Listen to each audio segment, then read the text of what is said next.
Flip it up and poke it through the hole.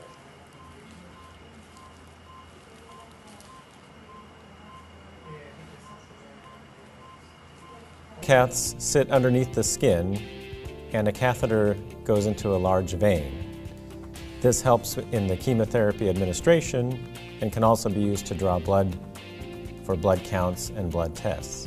This is also a safe way to give chemotherapy with less chance of the chemotherapy leaking out of the vein and causing any damage to skin or other tissues. The portacath, shown here, is accessed with a needle that goes through the skin and into the portacath chamber.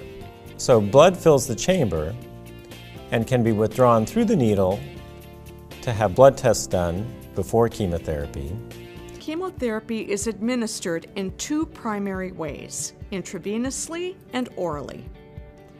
When receiving chemotherapy intravenously, patients will either have an IV or a port.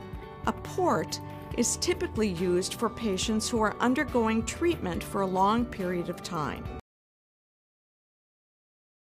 Have your blood drawn and your vitals taken to make sure that your white blood cell count, platelet count, and hemoglobin is high enough for treatment that day. While you're waiting, the pharmacy begins mixing your specific chemotherapy treatment for that day, which can take anywhere from 30 minutes to 1 hour.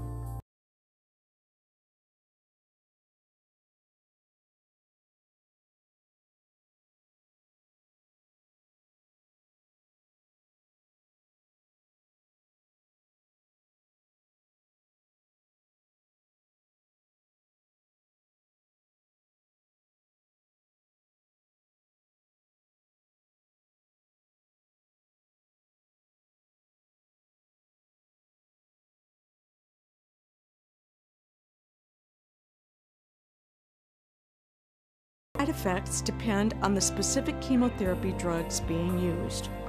Remember that each person's experience can be different, even when the same drugs are being used.